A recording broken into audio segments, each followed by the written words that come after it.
Hello everyone, स्वागत है आपका आज एमएस क्लिनिक एमसी पर, जहां पर आप पाते हैं CBSE JEE NTSC KVP and maths olympiad के वीडियो लेक्चर बहुत ही आसान और अपनी भाषा में। आज का टॉपिक है 9.2 डिफरेंशियल इक्वेशन का दूसरा टॉपिक, दूसरी एक्सरसाइज। पहले हमने पढ़ा था डिफरेंशियल इक्वेशंस के definition, equation of derivatives, derivatives की इक्वेशन जहां इक्वलिटी का सिंबल हो, डेरिवेटिव्स हो, उसको बोलते हैं डिफरेंशियल इक्वेशन। फिर हमने पढ़ा था उसका क्लासिफिकेशन, हमने देखा था कि डिफरेंशियल इक्वेशंस को हम अलग अलग कैसे बोलेंगे कि ये first order, second degree, third order, fourth degree, इस तरह से उसको हमने क्लासीफाई किया था। तो बात की थी हमने ऑर्डर और degree of A differential equation. और आज का टॉपिक है 9.2 general and particular solution of A differential equation. इसमें क्वेश्चंस करने में तो कोई दम नहीं है, लेकिन इसका मीनिंग समझना है, वो बहुत ज़रूरी है। तो डिफरेंशियल इक्वेशंस का हम जनरल सॉल्यूशंस की बात कर रहे हैं। सॉल्यूशंस को तो हमने अच्छे से देखा है, बहुत सारी इक्वेशंस के सॉल्यूशंस की हमने बात की है। क्लास 10 में हमने क्वाड्रेटिक इक्वेशन को देखा था, क्लास 11 में हम आए थे तो ट्रिग्नोमेट्रिकल इक्वेशंस थी, और क्लास 12 में आके हमने देखा था इनवर्स ट्रिगो फंक्शंस भी, इनवर्स ट्रिगो ट्रिग्नोमेट्रिकल इक्वेशंस भी थी, उनके सॉल्यूशंस की बात भी की थी। सॉल्यूशंस होते क्या हैं? अरे भाई, जो उसको सेटिस्फाई करते हैं वो सॉल्यूशन होते हैं, जो सेटिस्फाई कर जाए वो सॉल्यूशन। जैसे कि आपने क्लास 10 में पढ़ा था, ये क्वाड्रेटिक इक्वेशन थी, इसको सॉल्व करना आप जानते हैं।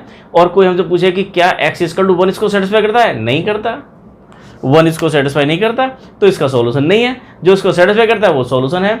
कौन सा है? 1 रखेंगे तो इक्वल नहीं आएगा, तो 1 इसका सॉल्यूशन नहीं है। अगर इसमें पुट x = 2 रख जाएं तो ध्यान से देखें LHS कितना है? x² - 5x + 6। x के प्लेस पर अगर 2 रख जाए तो 2² - 5 × 2 + 6 क्या आ गया? ये 4 - 10 + 6, 6 और 4 10 - 10 0, और 0 ही आपका क्या है? RHS है। तो इसका मतलब क्या हुआ?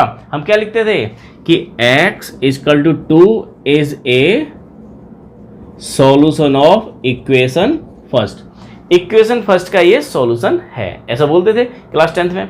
11th में हमने यहाँ पर ट्रिग्नोमेट्रिकल इक्वेशन आ गई। ट्रिग्नोमेट्रिकल इक्वेशन आ गई आपकी 2 sin x - 1 = 0।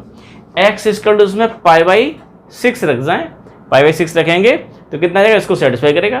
तो x = π/6 इसका एक सॉल्यूशन है, पर्टिकुलर सॉल्यूशन, जनरल सॉल्यूशन। ये बात चली थी वहाँ पर, ऐसी कुछ बात चलेगी यहाँ पर, जनरल एंड पर्टिकुलर सॉल्यूशन, इसको अच्छे से समझना है। लेकिन यहाँ जो क्वेश्चन दे रखे हैं वो बहुत आसान है। आपसे कहा जाएगा कि ये एक डिफरेंशियल इक्वेशन है और यहाँ पर एक इम्प्लिसिट या एक्सप्लिसिट कोई फंक्शन दिया हुआ है। अब ये चेक करके वेरीफाई करके बताइए, वेरिफिकेशन वाले क्वेश्चन है कि ये इसका सॉल्यूशन है या नहीं, बस इतना बताना है। 9.2 एक्सरसाइज बहुत आसान है, 2 मिनट की है, 2 फटाफट हो जाएगी। हमें बताना है कि ये फंक्शन इसका सॉल्यूशन है नहीं। अगर इसको सेटिस्फाई करता है तो सॉल्यूशन है, नहीं करता तो नहीं सॉल्यूशन। तो अब इसको सेटिस्फाई कैसे दिखाएंगे हम? ये यहाँ तो डायरेक्ट x दिखाई दे रहा था, x = 2 रख गए, लेकिन यहाँ y और यहाँ y' है। इसका मतलब क्या हुआ? इसको डिफ्रेंशिएट करना पड़ेगा हमें। पहले y' फर्स्ट ऑर्डर का डेरिवेटिव और y" निकालना पड़ेगा, निकाल लेते हैं। तो differentiate 1 with respect to x, इसको कीजिए, y का क्या हो जाएगा आपका? ये dy/dx, या इसी को बोलते हैं y' मीन्स dy/dx। e⁻x का तो e⁻x होता है, और 1 का क्या हो जाएगा? 0, इतना हुआ। अगेन डिफ्रेंशिएट, तो y' की वैल्यू तो आ गई। अगेन डिफ्रेंशिएट, एक बार और क्यों करना पड़ा है? क्योंकि हमें यहाँ पर y" चाहिए, y' तो मिल गया, y" भी चाहिए, एक बार और कर गए। तो एक बार और करेंगे विद अगेन डिफ्रेंशिएट, तो y" का क्या हो जाएगा? y' को हो जाएगा y', e⁻x का फिर से, ये तो दोस्त यही रहा, e⁻x ही रहा। तो इन दोनों वैल्यूज को उठा के आप रख जाएं यहाँ पर। तो put these values in second, या LHS of second, LHS of second, second के LHS में रख जाएं। तो LHS कितना है आपका? y" - y' की वैल्यू है e⁻x, ये रही। y' की वैल्यू है e⁻x, ये तो कैंसिल हो गया, इसका 0, और 0 क्या है आपका? RHS है, 0 आपका RHS है। इसका मतलब क्या हुआ? ये फंक्शन इसको सेटिस्फाई करता है, तो इसका ये सॉल्यूशन है। तो y = e⁻x + 1 क्या है? Is a solution of differential equation 2। Differential equation 2 का ये सॉल्यूशन है। अभी बात करेंगे डिफरेंशियल इक्वेशन बनती कैसे हैं, इसको सॉल्व करके इसको सॉल्व करेंगे तो ये आना चाहिए, इसके डिफरेंशियल इक्वेशन को डिफरेंशियल करेंगे तो ये मिल जाएगा, डिफरेंशियल इक्वेशन बन जाएगी, पैदा होगी। ये हमारा नेक्स्ट टॉपिक में है। तो ये तो हमारा क्या हुआ? इसका ये सॉल्यूशन है। एक और देख लेंगे, ये फंक्शन दे रखा है और ये डिफरेंशियल इक्वेशन है, इसका सॉल्यूशन है नहीं है, सेटिस्फाई करता है तो सॉल्यूशन है। तो उसके लिए क्या करना पड़ेगा आपको? y' निकालना पड़ेगा, डिफरेंशिएट कर जाए, differentiate with respect to x, तो ये वाई डैश आ गया। एक्स स्क्वायर कितना होता है 2x प्लस 2 और c क्या है आर्बिट्री कांस्टेंट। ये बवाल क्या है आर्बिट्री कांस्टेंट, इसको भी समझेंगे। ये आ गया वाई डैश तो आ गया, और तो हमें कुछ रखना नहीं है तो रख जाए जरा फटाफट LHS में रख जाएं। LHS कितना है आपका Y dash minus 2x minus 2, इसको आपने पूरा यहाँ लिख लिया। वाई डैश की वैल्यू कितनी है तो 2x plus 2 minus 2x minus 2। आप देखेंगे यार ये तो मजाक हो रहा है, इतने आसान क्वेश्चन भी 12th क्लास में हो सकते हैं। ये तो हमने 10th में कर रहे थे, बिल्कुल ऐसे ये है, बट डिफरेंस करना में आता है। तो ये आपका RHS आ गया। तो इसका मतलब क्या हुआ y is equal to X square plus 2x plus c is a, अच्छा is a solution of differential equation second. इस डिफरेंशियल इक्वेशन का सेकंड का ये सॉल्यूशन है, सेटिस्फाई करता है तो सॉल्यूशन है। लेकिन इसमें मेन इंपॉर्टेंट बात है हमारा जनरल सॉल्यूशन और पर्टिकुलर सॉल्यूशन। इसमें समझा जनरल सॉल्यूशन और पर्टिकुलर सॉल्यूशन होते क्या है। दो पर्टिकुलर सॉल्यूशन होता है जिसमें आर्बिट्री कांस्टेंट आता हो। आपकी बुक में ये डेफिनेशन दे रखी है कि the solution which contains arbitrary constant, ऐसे सॉल्यूशन, जो सॉल्यूशन तो होते हैं जो सेटिस्फाई करते हैं, और ऐसे सॉल्यूशन जो सेटिस्फाई तो कर ही रहे होंगे लेकिन उसमें क्या हो आर्बिट्री कांस्टेंट हो, उसको बोलते हैं जनरल सॉल्यूशन। जैसे आर्बिट्री कांस्टेंट हमारा c यहाँ पर है, c एक आर्बिट्री कांस्टेंट, तो यहाँ पर अगर c आर्बिट्री कांस्टेंट तो ये सॉल्यूशन तो है, ये सॉल्यूशन, लेकिन इसको क्या बोलेंगे हम जनरल सॉल्यूशन। इस बात को अच्छे से समझेंगे, जनरल सॉल्यूशन और डिफरेंशियल सॉल्यूशन। लेकिन यहाँ पर देखिए यहाँ पर आर्बिट्री कांस्टेंट था ही नहीं, आर्बिट्री कांस्टेंट c के प्लेस पर यहाँ पर क्या देखा 1 दे रखा है। अगर यहाँ c के प्लेस पर 1 दे दिया जाए, 2 दे दिया जाए, 3 दे जाए, अगर यहाँ माइनस c के प्लेस पर 5 है तब भी सेटिस्फाई करेगा, क्योंकि 5 का भी डेरिवेटिव 0 आएगा। जब यहाँ करेंगे हम ये तब भी सेटिस्फाई करेगा, तो वो भी सॉल्यूशन होगा। और लेकिन सॉल्यूशन कैसा होगा पर्टिकुलर, क्योंकि हमने c के प्लेस पर एक 5 वैल्यू रख दिया, 2 वैल्यू रख दिया, तो वो सारे के सारे अगर आर्बिट्री कांस्टेंट के प्लेस पर कुछ पर्टिकुलर वैल्यू रख दी जाए तो ऐसे सॉल्यूशन को बोलते हैं हम पर्टिकुलर सॉल्यूशन। और अगर किसी सॉल्यूशन के अंदर आर्बिट्री कांस्टेंट है तो उसको बोलते हैं जनरल सॉल्यूशन। तो ये बात थी, और इसको डिटेल में देखते हैं आगे। स्टूडेंट्स जनरल सॉल्यूशन और पर्टिकुलर सॉल्यूशन को समझने के लिए सबसे अच्छा एग्जाम्पल हमारा एग्जाम्पल नंबर 3 है। 2 भी अच्छा दे रखा है, पेपर में कई बार पूछा गया है, और 3 भी इंपॉर्टेंट एग्जाम्पल है, आपकी स्क्रीन पर है। तो verify the function y equal to a cos x plus b sin x is a solution of differential equation this. मतलब हमें बताना है ये इसका सॉल्यूशन है, और हम बोलेंगे ये जनरल सॉल्यूशन है। क्यों? क्योंकि यहाँ पर आर्बिट्री कांस्टेंट हैं a और b, आर्बिट्री कांस्टेंट है। अगर किसी सॉल्यूशन के अंदर आर्बिट्री कांस्टेंट होते हैं उसको जनरल सॉल्यूशन बोलते हैं, ऐसा एनसीईआरटी बोलते हैं। लेकिन यहाँ पर हम थोड़ा सा ऐड कर रहे हैं कि जिसमें आर्बिट्री कांस्टेंट होते हैं वो जनरल सॉल्यूशन होता है, लेकिन उतने ही आर्बिट्री कांस्टेंट होने चाहिए जितने ऑर्डर का डिफरेंशियल इक्वेशन है। अगर ये सेकंड ऑर्डर का डिफरेंशियल इक्वेशन है तो इसके अंदर 2 आर्बिट्री कांस्टेंट होना चाहिए। अगर फर्स्ट ऑर्डर का डिफरेंशियल इक्वेशन है तो सॉल्यूशन में एक ही आर्बिट्री कांस्टेंट होना चाहिए। तो ऐसी सॉल्यूशंस को बोलते हैं हम जनरल सॉल्यूशन। और अगर a के प्लेस पर 2 रख दें, b के प्लेस पर 5 रख दें, 6 रख दें, तो भी इसको सेटिस्फाई करेगा, तो उसको बोलते हैं हम पर्टिकुलर सॉल्यूशन। बस इतना सा फर्क है। इस एग्जांपल से अच्छे से देखें, हमें बताना है ये इसको वेरीफाई करके बताना है कि सेटिस्फाई करता है नहीं करता है, सॉल्यूशन है नहीं है। तो यहाँ पर सेकंड ऑर्डर में दे रखा है डेरिवेटिव, तो आपको 2 बार डिफरेंशिएट करना ही करना है। इसको डिफरेंशिएट कीजिए, differentiate 1 with respect to x, तो y का हो गया dy upon dx, a cos x कितना हो जाएगा आपका a sin x, cos x का sin x, और प्लस का b cos x। Again differentiate एक बार और कर जाए तो ये हो जाएगा आपका d square Y over D x square. A sine x का होता है cos x, माइनस का a डिफरेंशिएट कर रहे हैं तो आपको आता है cos x का होता है माइनस साइन एक्स, तो b साइन एक्स ये निकाल लिया, हमें इसी की जरूरत थी। अभी सारी वैल्यूज को, इसको और y की वैल्यू, इन दोनों वैल्यूज उड़ा के आप इसमें रख जाएं LHS में। तो वो रखें जरा LHS क्या है D square Y over D x square plus Y, ये देखा है। अब आप देखिए D square Y over D x square plus Y, D square Y over D x square की वैल्यू हमने अभी निकाल रखी है, कितनी है माइनस a, ये तो बहुत आसान क्वेश्चन है, माइनस b साइन एक्स, इसकी वैल्यू आ गई प्लस वाई। वाई की वैल्यू कितनी है, वाई की वैल्यू ये रही, कितनी है ये a cos x plus b sine x. तो आप देखें ये तो आपका इससे कैंसिल हो गया, ये इससे कैंसिल हो गया, तो क्या आ गया आपका 0, और 0 ही आपका इधर क्या है ये RHS है। तो इसका मतलब क्या हुआ, ये इसका सॉल्यूशन है, क्योंकि इसके अंदर आर्बिट्री कांस्टेंट है, ए और बी आर्बिट्री कांस्टेंट है, आर्बिट्री कांस्टेंट कांस्टेंट की तरह हमने देखा, इसको कांस्टेंट की तरह ट्रीट कर रहे हैं, लेकिन ए और बी की हमारी कोई पर्टिकुलर वैल्यू ले सकते हैं, हमारी कुछ फिक्स वैल्यू हो सकती है, लेकिन वो क्या है वो पता नहीं है। वो 2 हो सकती है, 3 हो सकती है, 4 हो सकती है, कुछ भी हो सकती है। इसको बोलते हैं आर्बिट्री कांस्टेंट। अब देखें ये इसका एक सॉल्यूशन नहीं, जनरल सॉल्यूशन है। कैसे लिखेंगे इसको? ये y equal to a cos x plus b sin x is a general solution of differential equation second. ये डिफरेंशियल इक्वेशन सेकंड का जनरल सॉल्यूशन है। अब क्या करें इसमें? अगर हम यहाँ ये कर दें, पुट a के प्लेस पर जो अच्छा लगे वो रख जाओ। सो वो a के प्लेस पर 2 रख दिया, b के प्लेस पर 3 रख दिया, 4 रख दो, 5 रख दो, 6 कुछ भी रख दे, तो फिर क्या बात बनेगी? y इक्वल टू हो जाएगा आपका ये 2 cos x और b के प्लेस पर रख दिया हमने 3 sin x। तो इसको क्या बोलेंगे हम? Particular solution. क्यों? क्योंकि सेटिस्फाई तो ये भी कर रहा है। अगर आप इसको डिफरेंस करेंगे y डैश तो आएगा माइनस का 2 sin x, शॉर्ट में कर रहे हैं, प्लस का 3 cos x, फिर y डबल डैश निकाल जाए, y double dash means D square Y over D x square, minus का 2 cos x माइनस का 3 sin x।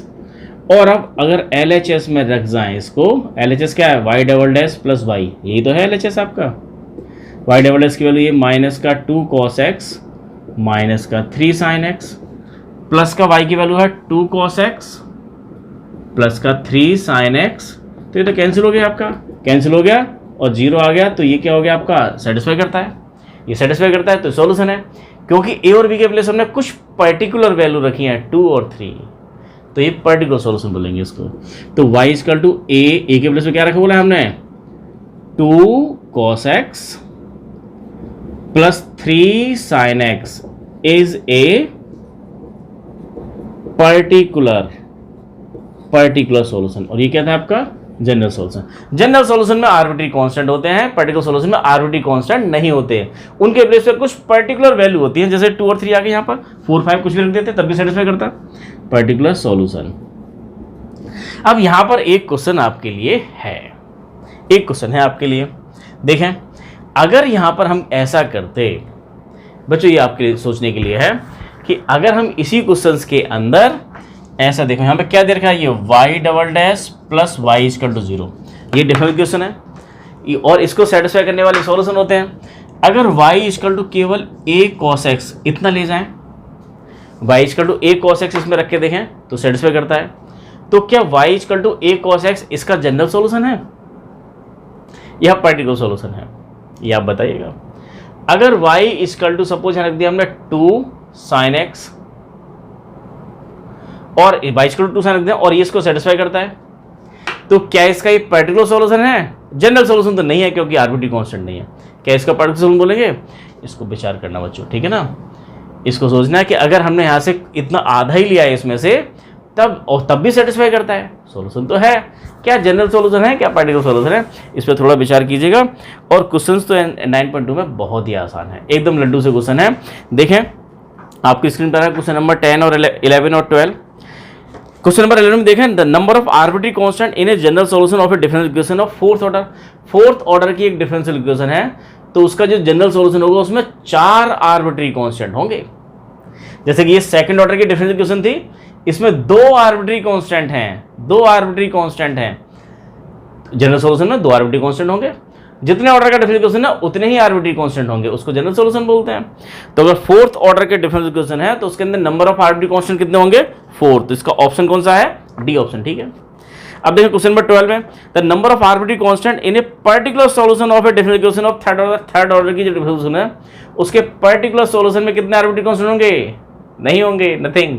पर्टिकुलर सॉल्यूशन आपका ये था, a इक्वल टू 2 रखा, b इक्वल टू 3 रखा, तो पर्टिकुलर सॉल्यूशन में कोई आर्बिट्री कांस्टेंट नहीं होते, a और b होते ही नहीं है, C1 C2 होते ही नहीं है, a और b आर्बिट्री कांस्टेंट।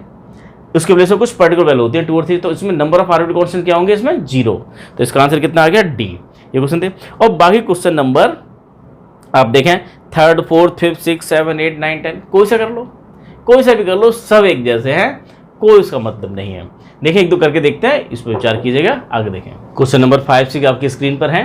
देखें क्वेश्चन नंबर 5, अरे 5 करो, 6 करो, 7 करो, 8 करो, सभी एक जैसे हैं और सभी बहुत ही बकवास है। बकवास मतलब इसमें कुछ हमारा है ही नहीं, कोई दम ही नहीं है, सीधे सीधे करते चले जाओ। ये आपको एक फंक्शन दे रखा है और यहाँ पर डिफरेंस फंक्शन दे रखी है जिसमें क्या है? y डैश है, केवल एक ही बार डिफरेंस करना है।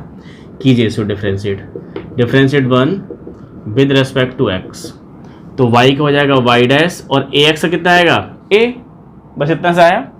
इसकी वैल्यू यहाँ रख जाओ LHS कितना x y डैश, तो x और y डैश की वैल्यू कितनी आई है आपकी a, तो ये तो ax हो गया और ax क्या है आपका, ax का मतलब y है और y आपका RHS है, तो इसका मतलब क्या हुआ, ये y equal to ax is a solution of differential equation second. हो गया।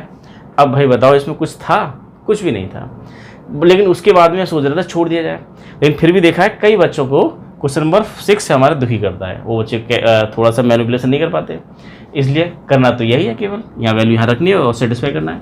ये दे रखा है आपको क्वेश्चन नंबर 6 में y equal to x sin x है और आपको बताना है कि इसका सॉल्यूशन है, सेटिस्फाई करेगा, LHS RHS इक्वल आ जाना चाहिए।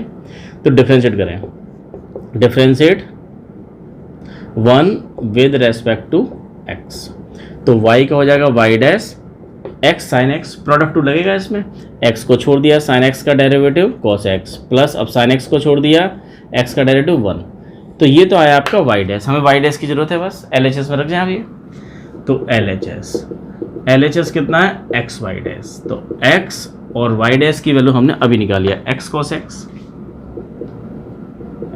x प्लस sin x, तो देखें कितना आ गया ये x square cos x plus x sin x। आप चाहें तो इसी को सिंप्लीफाई करते करते यहाँ तक पहुँच सकते हैं, ये भी आ जाएगा आपका ये, या फिर दिमाग बिल्कुल नहीं लगाना तो फिर इसको भी ले लो आप RHS को भी और LHS RHS दोनों को सेम दिखा दो, RHS को भी सोल्व कर जाए। RHS क्या है y plus x under root x square minus y square, y की वैल्यू तो पता है y equal to x sin x plus x under root x square minus x square sine square x.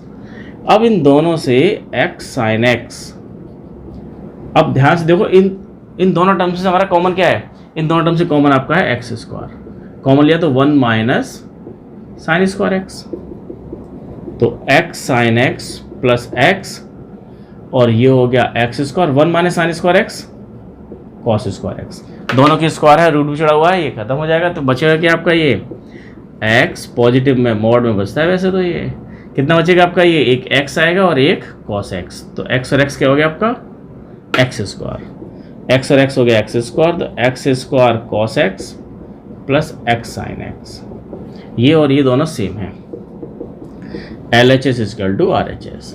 इसका मतलब क्या हुआ कि ये जो है वो इसका सॉल्यूशन है, सॉल्यूशन है और इसमें कोई आर्बिट्री कांस्टेंट नहीं है, तो कैसा है पर्टिकुलर सॉल्यूशन है। पर्टिकुलर सॉल्यूशन और जनरल सॉल्यूशन में थोड़ा दिमाग लगाइएगा, थोड़ा लगा के देखिएगा कि y equal to a cos x को इसका हम जनरल सॉल्यूशन बोलेंगे, पर्टिकुलर सॉल्यूशन बोलेंगे, क्या बोलेंगे, ठीक है। और बात दिमाग लग जाए तो कमेंट्स कीजिएगा और नहीं लगे तो फिर अगली क्लास में इसको लेंगे, और अगर पढ़ने में मज़ा आ रहा है तो उसको लाइक करो, शेयर करो, सब्सक्राइब करो, और आज के लिए इतना ही, थैंक यू।